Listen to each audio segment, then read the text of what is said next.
Hello everyone, and welcome to CG webinar today. I'm Xin Xu from Oxford Department of Education, and today we'll be hearing from Lili Yang on a very fascinating topic, the public good of higher education, a lexical-based comparison of Chinese and Anglo-American approaches. Lili is an assistant professor at Faculty of Education at the University of Hong Kong, and she's previously been working with CG. So today we're really delighted to welcome her back to CG. And before I hand over to Lili, there are some brief housekeeping points to mention. So firstly, the webinar will be recorded and will be posted online on the CG website in due course. A transcript of the chat function conversation will also be posted. And please keep yourself muted unless you have been asked to speak or ask a question. And there's no need to have your video on during the webinar, but please do so when asking a question. We recommend you using the speaker's view so that you can more clearly see who is talking. And to ask a question, please use the chat function and write out the question you wish to ask. At the end of the presentation, if your question is selected, you'll be invited to talk and ask yourself directly. When invited to ask a question, please unmute yourself, switch on your video if possible, and state your name and where you're from. So now, without further ado, I'll pass over to Lili for her talk. Lili, the screen is yours.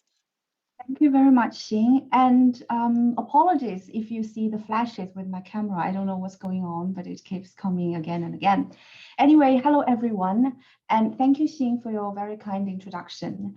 So in the next 30 minutes or so, I'll be sharing with you a study that looks at the public good of higher education in the Chinese and Anglo-American approaches by employing a lexical-based comparison. You might be curious about what a lexical-based comparison means. I'll show that this method actually points to an approach to conducting more balanced cross-cultural comparisons in higher education, taking into account language issues in comparison and helping us deal with the Western dominance of discourses in comparative higher education studies. So in CG seminar 253 on the 25th of November last year, Simon Marginson and I have talked about the collective and individualized good of higher education in Chinese and Anglo-American approaches.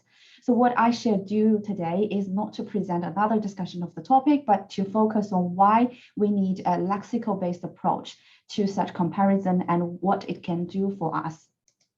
We all agree that higher education plays a public role and produces public goods. However, it remains unclear about what this means, as the idea of public good derives historically from the formation of nation states and political theories about the state's responsibilities and obligations.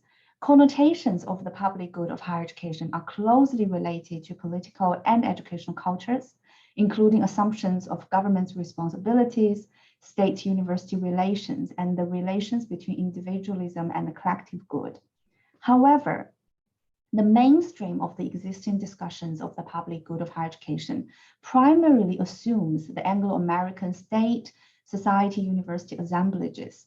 A distinctive example is the influential economic formula raised by Paul Samuelson of public-private goods, which is based on the imaginary of capitalist societies. Problems may arise when societies attempt to employ the Anglo-American-based interpretations of the public good in higher education, particularly in contexts marked by alternative social imaginaries. For example, Samuelson's formula assumes a minimal state that only steps in when the market fails. This assumption is at odds with the state-society market relations as configured in, say, Chinese socialist society, Nordic social democracies.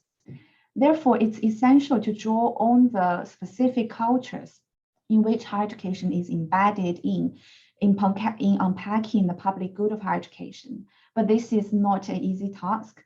Societies may use different languages and ideas to understand and interpret the public good.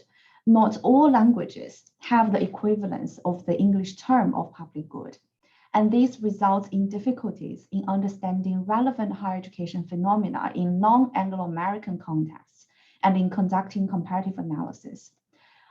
There are at least 3 reasons why we need to pay special focus on language in comparative studies of higher education, which I shall go through one by one. First, language is part of culture and a major carrier of culture.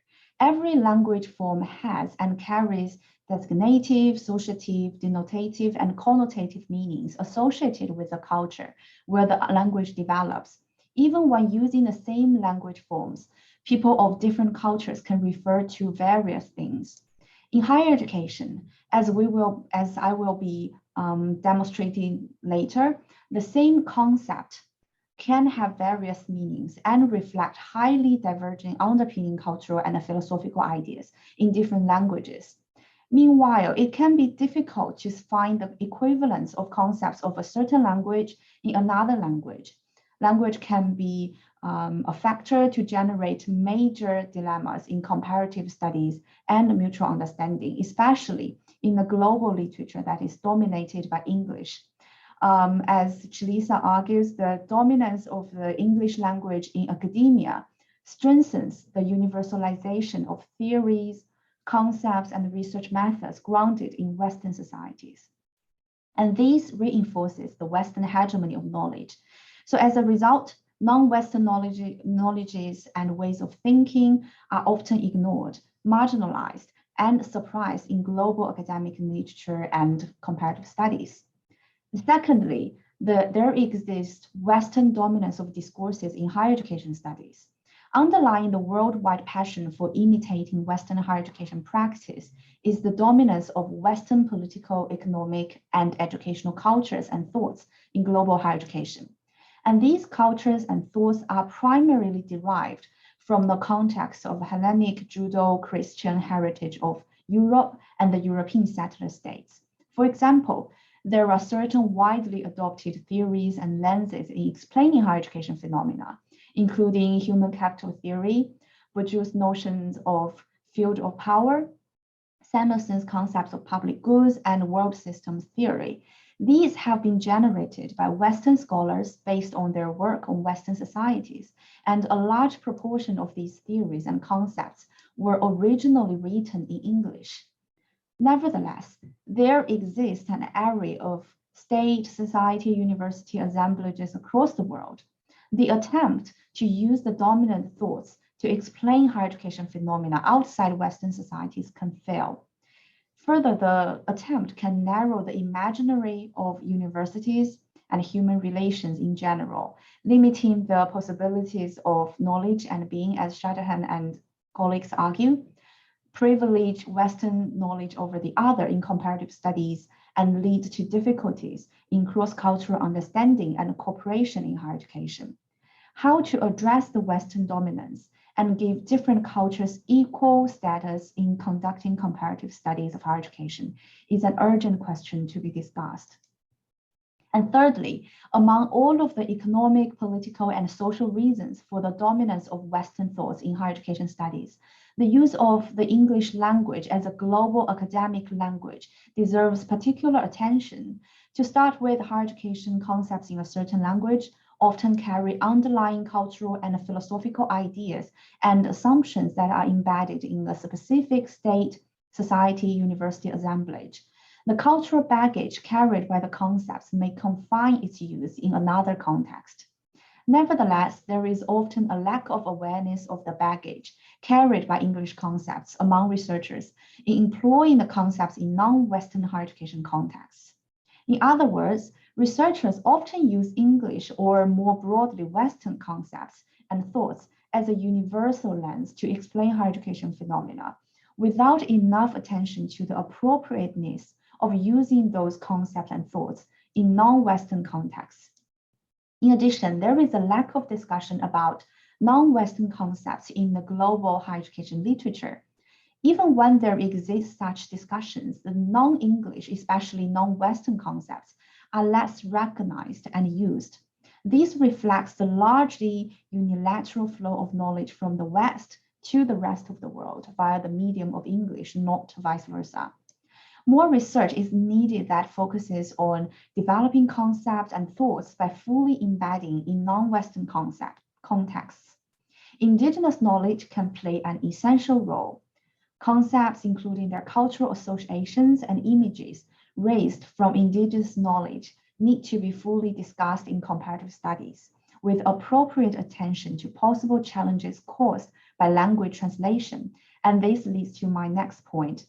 So it's difficult for researchers to conduct comparative studies without changing connotations and denotative uses of concepts after translation, especially when comparison concerns non-material traits and require language as a medium.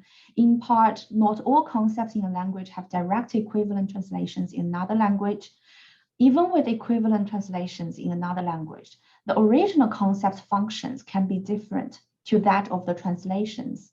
In addition, owing to different cultures underlying different languages, many concepts have their unique connotations and denotative uses in a certain language, and their uniqueness would be lost after being translated into another language. Difficulties and problems in translation issues have long been discussed by linguistics.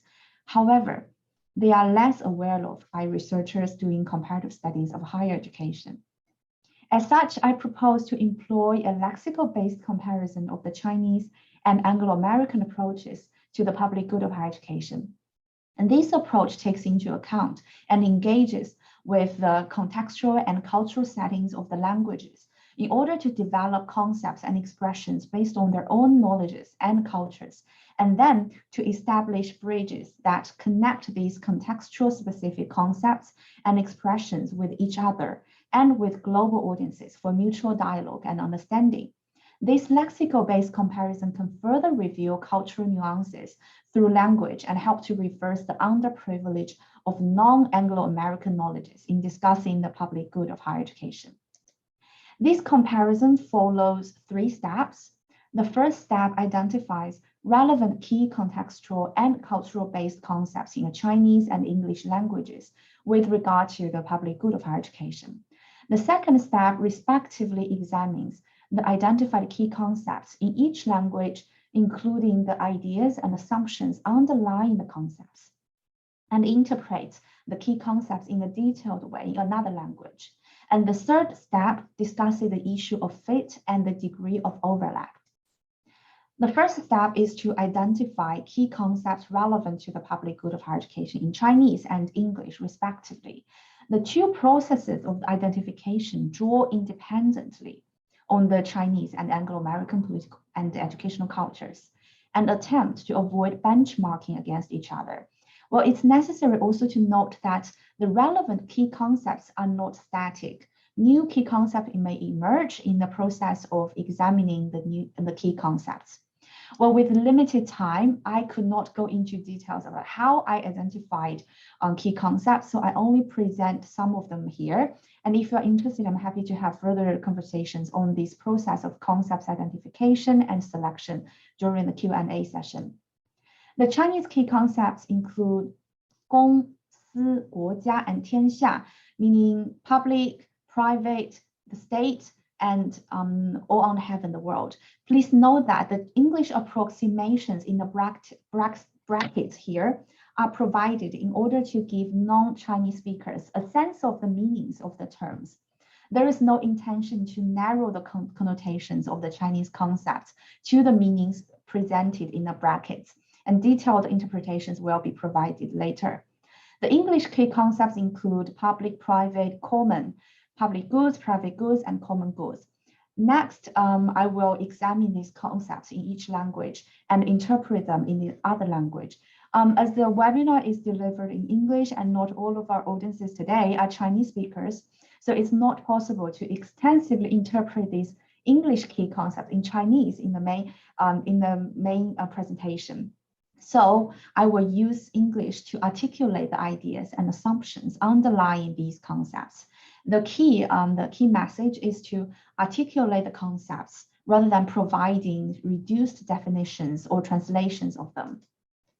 Well, in Chinese, 公 and 私 have multiple meanings.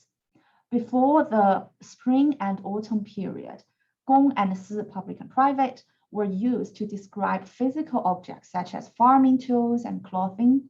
It was after this period that the two concepts started to contain abstract and metaphysical meanings. And since then, Gong can refer to specific non-individual collective spheres, including the family, 家庭, and 国家, the state, or humanity as a whole. It also has normative meanings such as justice, righteousness, virtue, and some of which parallel to the English concepts of public, including common, universal, open, and fair. Similarly, private may be understood as individual, personal, and secret, or normatively as selfish. The direct Chinese translations of public goods, 公共利益 or 公共物品, and private goods, 私人利益 or 私人物品, are distinct from and do not reflect the traditional meanings of 公 and 私. In Chinese society, there is a normative preference for public 公 over private 私. For example, Sima Guang argues that people should prioritize 公 rather than 私. Neo-Confucian scholars Cheng Yi and Zhu Xi claim that 公 is legal, while 私 is illegal. In contemporary China, the collectivist tradition of prioritizing 公 over 私 is also held up by the official ideology Marxism. However, although Chinese intellectuals stress to differentiate 公 and 私, in the Chinese political culture, the boundary between 公 and 私 is ambiguous. The ambiguity is largely embodied in the long-standing neglect of private 私 and has resulted in a lack of protection of 私. This is in contrast with the Anglo-American political culture's defense of the private, which I shall discuss later. Well, 天下 is the traditional Chinese term to refer to the world. In the Confucian anthropo-cosmic worldview, 天下, literally meaning all under heaven, is the largest entity and the supreme Gong, the supreme public. Tian means heaven in Chinese, is also closely related to worship in the Chinese political culture and refers to the highest supernatural force. Well, in part relevant to the status of the highest supernatural force of Tian, 天下 reflects the belief that heaven is above all and controls all.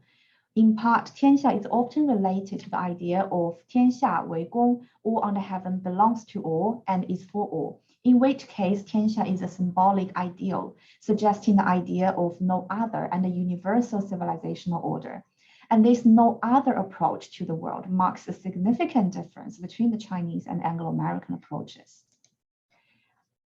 Another key concept is 国家, the state, whose modern English translation is state, contains two Chinese characters, 国 and 家. 国 means country and 家 means family. Reflecting the understanding of 国家 through family in China, the traditional connotations of 国家 is different from the modern nation state. Scholars argue that the intrinsic nature of 国家 is essentially the same as that of the family, using Mencius words. People often mention the following three together: all under heaven, the state, and the family. The root of all under heaven is in the state.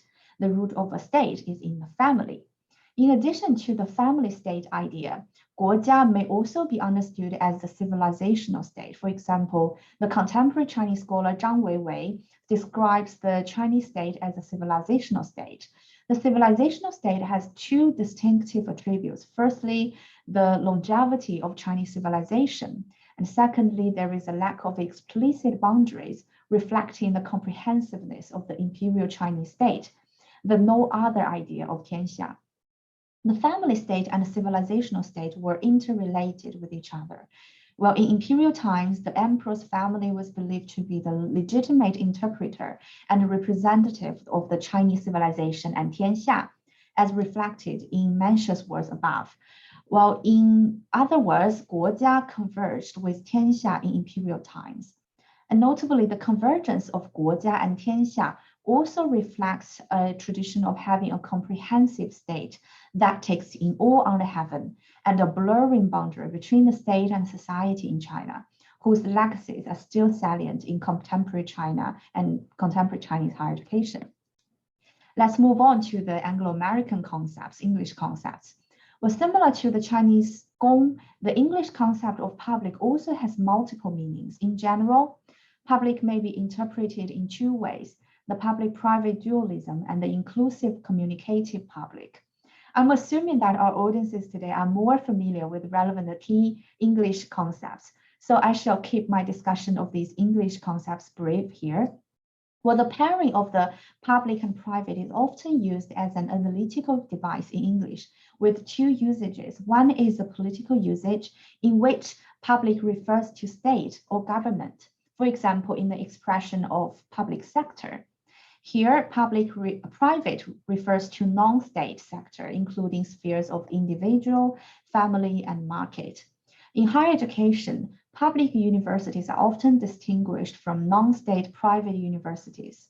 Underlying the political form are the idea of having a democratic state and the anti-statist defense of private institutions. Correspondingly, public goods refer to the government-owned or produced goods, whereas private goods stands for goods owned or produced by private agents and institutions. The other is economic usage. Here, private represents the market. Private goods are those produced in economic markets following the law of the market. Samuelson argues that public goods have two attributes: non-excludability and non-rivalry. Because of the Anglo-American influence on Chinese higher education, the economic definition of public goods is widely used in higher education in both Anglo-American and Chinese contexts. However, it should be noted that there is a capitalist assumption, as I mentioned, of society underlying this definition, that society is composed of the market setting where private property and commodities are exchanged, and the non-market setting where government-owned property is organized. The state only steps in when the market fails, following the idea of having a limited liberal state. Public may also be used in inclusive universal public. In this case, public can refer to a universal and inclusive social space, as in public opinion and public communication. The communicative inclusive public imagines a shared inclusive space, the sphere of the free communication in which agents are related and communicate in the forms of expression, communication, and electoral behaviors. In the Anglo-American approach, the communication sphere is informed by the emphasis on liberty, especially freedom of thought and expression, as well as the idea of inclusive and grassroots democracy. Common goods is closer to the communicative inclusive public than the public-private dualism and moves beyond communication to include collective action. Here, common goods suggest joint activity by a wide array of agents engaged in both defining and producing common goods, respects the potential for diverse interpretations in practice based on differing cultural contexts, and has a normative orientation in favor of collective welfare. Gong is the nearest overlap of public and Si of private in Chinese. The widely used Chinese translations of public goods, as I mentioned, 公共利益 or 公共物品, and of private goods, 私人利益 or 私人物品, nearly capture economic and political definitions of public goods and private goods. The recent noticed term common goods may be translated as 共同利益 or 共同物品. These Chinese translations are new arrivals in the Chinese language and are distinct from the Chinese idea of gong and si and goods of gong and si. Well, the third step is to discuss the issue of fit and the degree of overlap. Despite the fact that the Anglo-American approach is well known in China and key English concepts have been translated into Chinese, comparatively little has been done in interpreting key Chinese concepts into English, making the comparison potentially unbalanced. For example, the Chinese translations of English concepts of state, 国家, and world, 世界, can often effectively capture the English connotations, as their Chinese translations are modern arrivals in the Chinese language, much influenced by the English concepts. Typical examples would also include the Chinese translations of public goods and private goods and common goods. Many of these Chinese translations are created to exclusively refer to the meanings of corresponding English concepts with no roots in the Chinese political and educational culture. Nevertheless, there do not exist English concepts that can effectively embrace the ideas of the Chinese concepts of 国家 and 天下. In other words, in many cases, the Chinese terms are broader than their English approximations, containing both their original Chinese meanings as well as ideas carried by the English approximations. This points to the need to articulate the specific use of a certain Chinese concept in context. In addition, there are also cases where certain ideas carried by the original English concepts are lost in the Chinese translations. 公 and 私 are often used as the Chinese translations of the English notions of public and private, and vice versa. There are large overlaps between 公 and public and between 私 and private. However, the large overlaps between 公 and public and between 私 and private do not mean that they can be used interchangeably without caution. On the one hand, there are no explicit definitions of 公 and 私 in Chinese, neither do public and private in English. The interpretations of these terms, both in their own language and in the other language, may need to consider the context. On the other hand, 公 and 私 are not Chinese equivalents of public and private, and vice versa. For example, as I discussed, there are distinct attitudes towards the relationships between 公 and 私 and between public and private. Arguably, underlying the distinct attitudes are the collectivist tradition in China and the individualistic tradition in Anglo-America, which are key in understanding the social and political structures in China and Anglo-America. Furthermore, compared to public, 公 may also contain normative values, including justice, righteousness, and altruism. Well, here I included two tables to summarize the discussion that I have covered above. Such tables could be effective tools in a comparative study.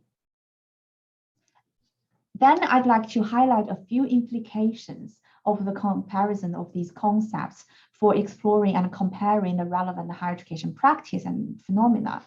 First, the varied attitudes towards the relationship between 公私 and public-private suggest distinct expectations of higher education's outcomes. For example, in the collectivist Chinese context, higher education is expected to serve goals of 公 to a larger extent than in the individualist Anglo-American context.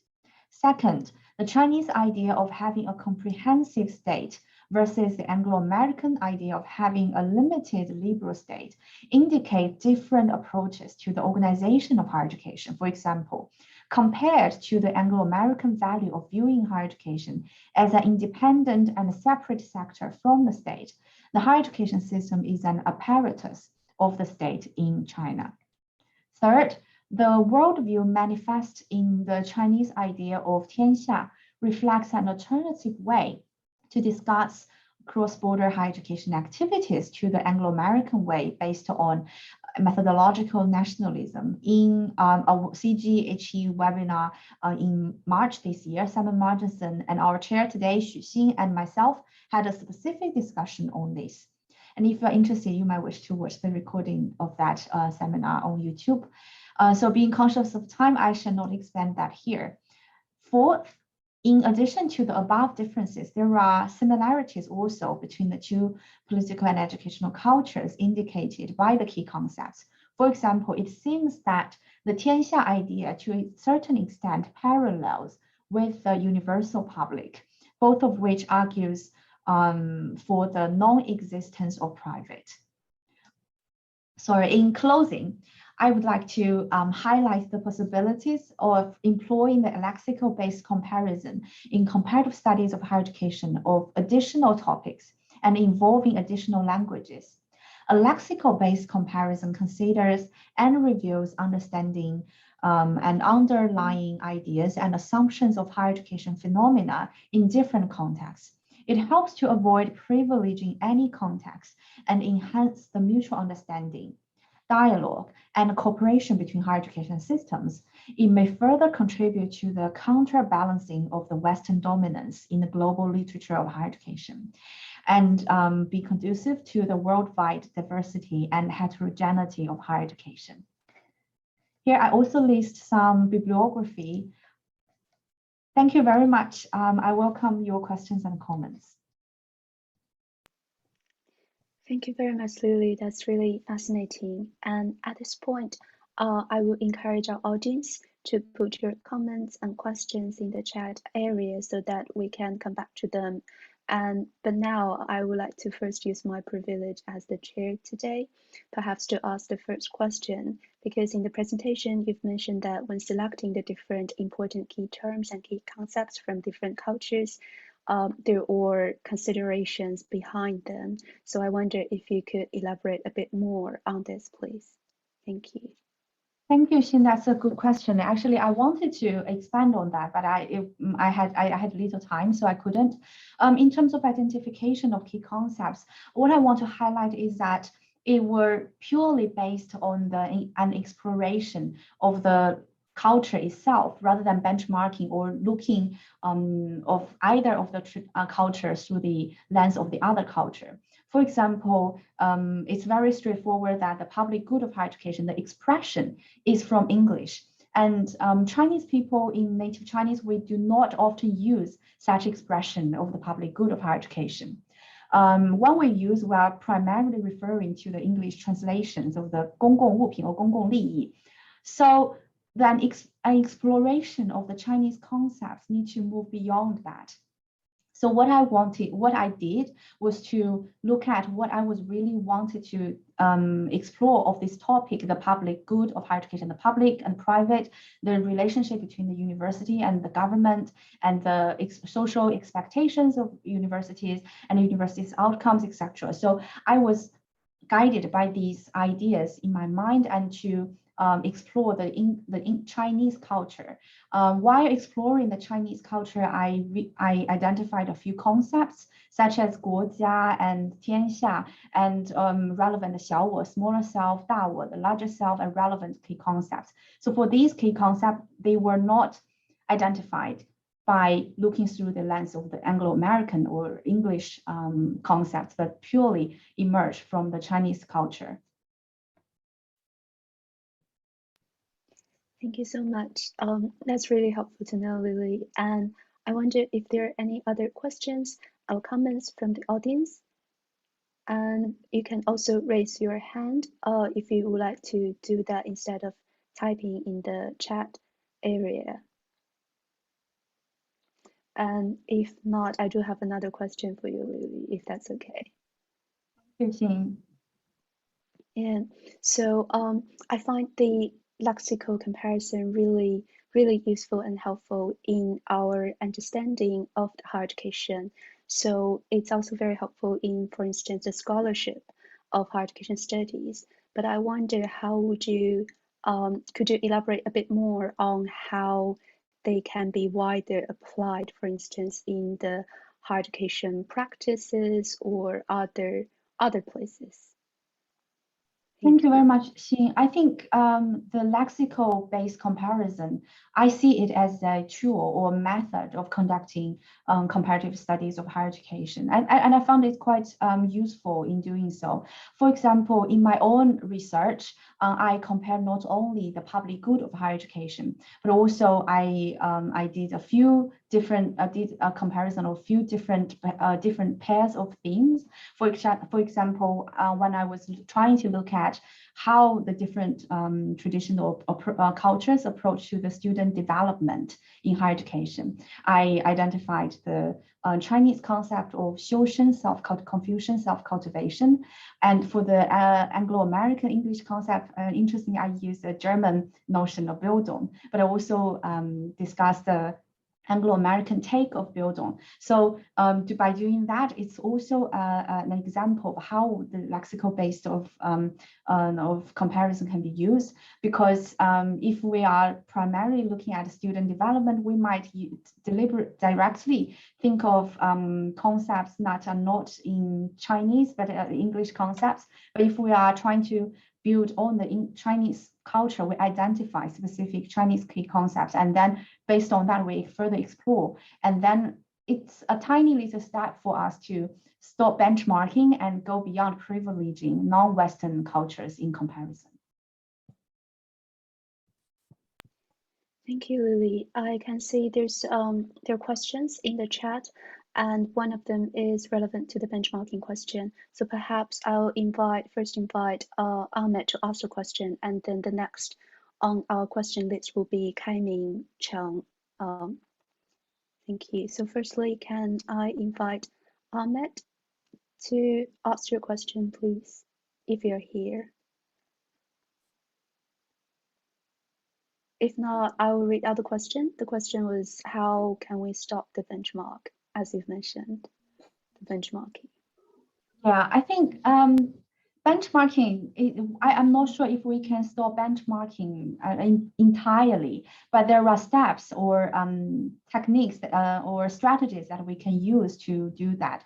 On the one hand, the lexical-based comparison is one. The other one, as in another webinar, CG webinar, we discussed a Amartya-Sen's transpositional analysis, and we built, Simon Marchesen and I, we had a paper building on that, trying to reach transpositional. In that sense, we try to look through one position genuinely rather than benchmarking. And then we try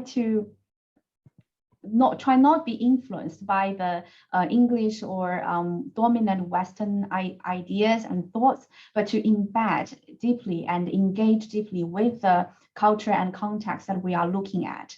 And by doing that, language is one strategy to realize that. And then by doing so, we, in the comparison, we try to balance try to balance the two or more than two different cultures in the comparison. And I think another important thing is in identifying a topic for comparison, it's important to realize that the proposal of the topic itself may be already leaning towards a specific culture and tradition. And then realizing that and trying to find nearest relevant approximation or overlap rather than equivalence, and from the genuine local context or a different context and culture is really important. I'm not sure if we can purely realize that, but there are strategies that we can move forward step by step. Thank you very much, Lili. And also apologies for Ahmed I just saw the second part of the question when I started talking. And also Ahmed explained to me that it's not in a good position to speak to turn the audio on. So can I then invite Kai-Ming Cheng to ask the question, please? Okay, thank you very much. I'm Kai-Ming Chen. I'm Lili's colleague at the University of Hong Kong. First of all, I have to congratulate Lili for such a fascinating endeavor. And I think it opens up a totally new area and also a new level of comparison. And so, for example, you talk about language. Yeah, it's not only about English and Chinese, although this is may attract more attention. But if you compare with other languages, I know very little about other languages, except that I have to learn some German when I was a science student. And you mentioned Bildung. I don't think Bildung is totally the same as education, right? And when you talk about 21st century skills in the US, the term skills is totally differently understood in other languages like French or German. Therefore, I think there could be two ways of looking forward. One is, since it is so, even fundamentally, the language is so different, there's no point of comparison. This is very negative. But on the other hand, it's exactly the sense of finding the difference, the diversity that enriches our understanding. And so I hope this will not be the end, not a one-off seminar. I hope this is the beginning of a journey. This is my first point. The second point is I'm not so sure about it's about consensus. I think in the English literature, there's a lot of discussions at that level, and therefore you can more or less tell that there is some kind of consensus about the terms. But the Chinese, at least, I'm not a kind of a very deep classical Chinese learner, academic, but I really think that the Chinese language is holistic. Holistic in the sense that it allows different ways of interpretation from different angles and different times of history. And therefore, it's not easy to find a consensual interpretation of any term. But I agree with you that there's a marked difference between English and Chinese in this very, very important concepts about public and private. So I think it's fascinating. It's very fascinating because it opens up a totally new area. We rely on the proxies, the language, the letters, the terms, but they are just the entry point. Oh, as your first your picture of the iceberg. The iceberg has one tip, but there could be many bodies underneath. The third thing is I have one thing which I don't understand, and I'm not pretending, and I'm seeking for an answer. When you say when the Chinese say 中国人, or you say Chinese is not always a matter of nationality. It's not always a matter of ethnicity either. There's something between ethnicity and nationality that I don't think is present in other cultures. Now, I might be totally wrong, right? And what is that? I've been working on culture, but never at the depth that you're doing. So these are my kind of initial reflections. Thank you. I'm not pressing for answers, just my points of observation. Thank you very much. Thank you very much, Kaimi. Really great to hear that you found this really might be influential, or not influential, but might be useful and helpful tool, and an area that we can look further in future. I totally agree with you, because I with the help of my doctoral supervisors, I discovered and developed this tool while trying to compare the Chinese and Anglo-American approaches.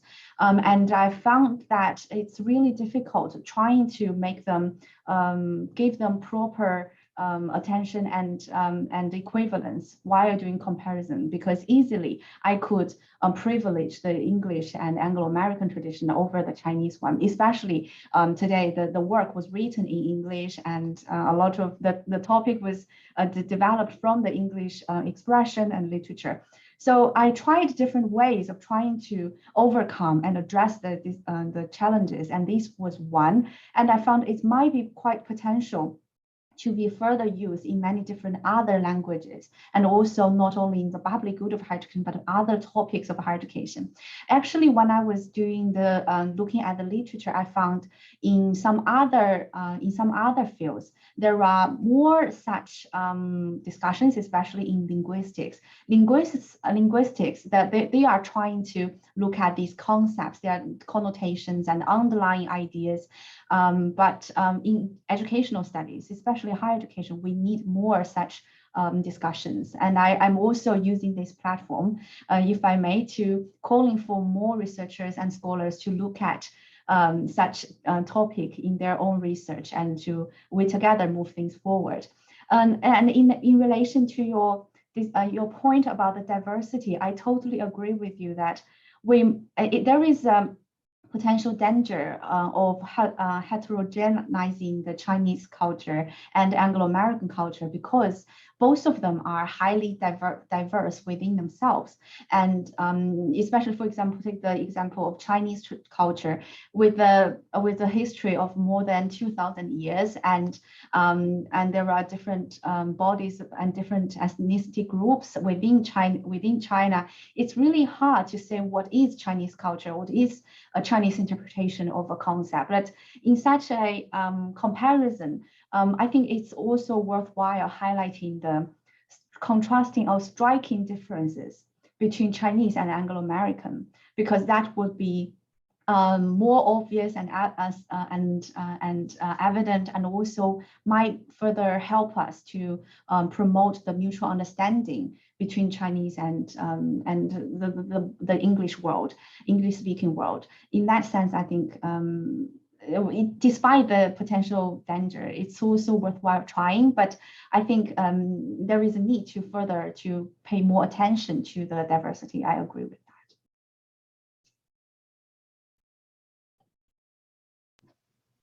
Thank you very much. On the topic about the complexity of being Chinese, what Chinese means, as you both may already be aware, there are also a large body of scholarship by, for instance, China scholars or scholars on Chinese cultures are writing about this.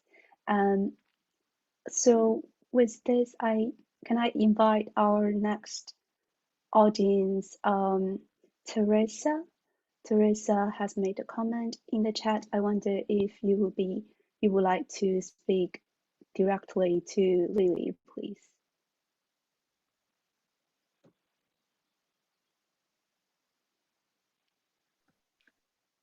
Thank you very much. Hi, Lili, and thank you for the really interesting presentation. I don't really have a question per se, although maybe you can comment on whether you've considered or seen other studies that look at this in other contexts. I think it would be really interesting to look at it, specifically coming from Africa. When you're talking, I get a sense that there are many contexts and differences that will be quite similar, which is very interesting for me. Thank you for the question, Teresa. I am personally, I'm not aware of relevant studies in other contexts, especially when I was this particular two. I haven't really seen a lot not a lot of, but any other studies using this, and that's why I'm trying to propose and introduce that, so that to invite researchers to look at that. But I definitely see a lot of potential in Africa that you might use or even further develop this kind of tool in your own research, and it would be worthwhile doing, and also really important to further pluralizing our understandings and our views, and to promote pluralism and epistemic justice and diversity. Thank you. Thank you. Thank you very much. And next, I wonder if I can invite Sanger, if that's how I could pronounce your name. There's also a comment in the chat, and it's also about the extending the lexical approach to explore comparisons in other geographies. I wonder if you would like to elaborate a little bit more on this, or are there other questions for Lili?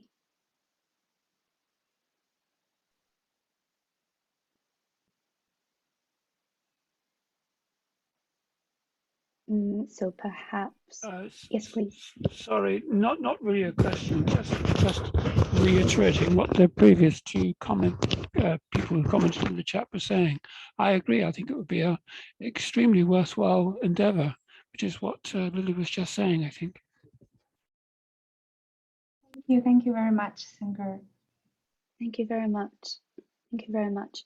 I also got a comment which were not posted to the audience, is that in addition to linguistics and language studies, I wonder if the lexical-based comparison approach could be used in other fields like education in general, or bilingual education, or applied linguistics in particular. And this question is also from Ahmed. Thank you, Xin. I myself see a lot of potential of this approach to be used in different fields in education in general. About the linguistic discussion, I was saying that this idea was partly inspired by the linguistic studies. Sorry, so it was inspired partly by the linguistic studies, because I saw linguists, they were trying to look at those underlying meanings of concepts. I was inspired one very simple notion of dog, Well, in English, the dog, the concept of dog is often carries positive ideas, like a pet, a really good companion. But in a Chinese context, it might not always be like that. For example, we use those negative terms such as 上家之犬, etc. So those negative terms, negative ideas carried by the same dog. So I realized this also works for academic concepts, like in higher education, in education in general, in many other different fields. So I realized it's really important to further explore the underlying cultural ideas of these concepts. I don't think it should be limited to higher education studies or linguistic studies. In any education, I can see a lot of potential, even not in comparative studies. For example, when we are trying to look at, for example, higher education governance in China, we are not trying to compare the governance, different governance practice, but just to see how it's going on in China. Then we might directly use the concept of governance or some relevant other concepts. Are we using those concepts in a really proper way, in the sense that we are unconsciously using those ideas carried by what English concept of governance?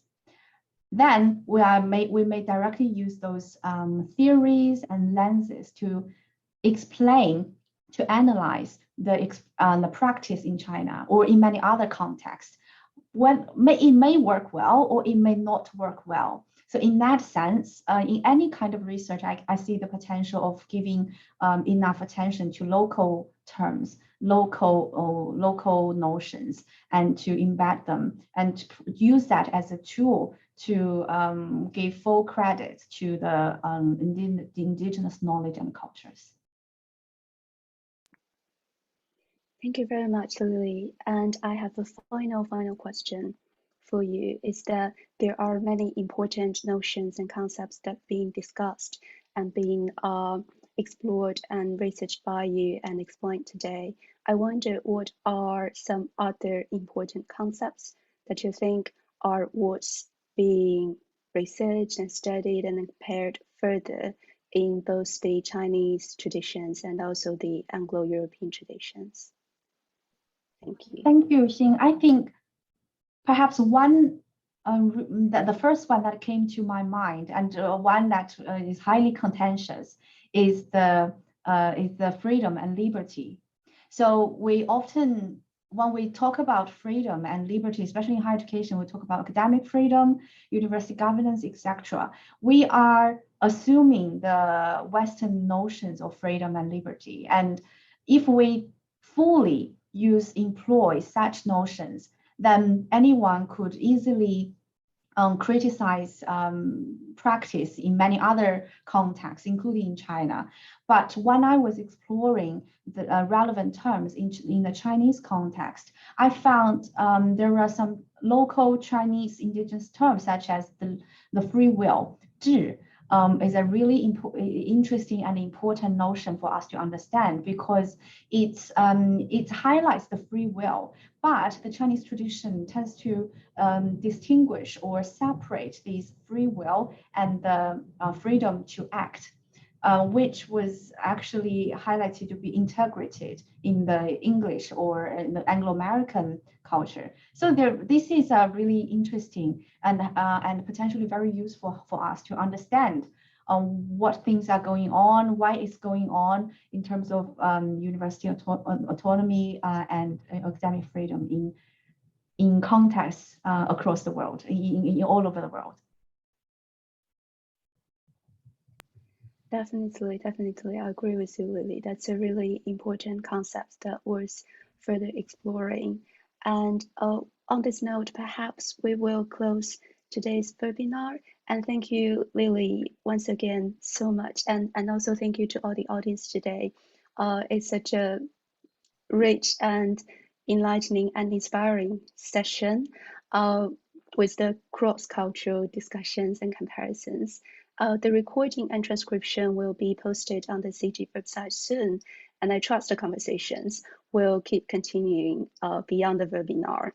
And our next CG webinar is this Thursday by our CG Deputy Director Claire and CG co-investigator Ariane, and they will talk about their research and an important report on graduates' perspectives on the student loan system in England.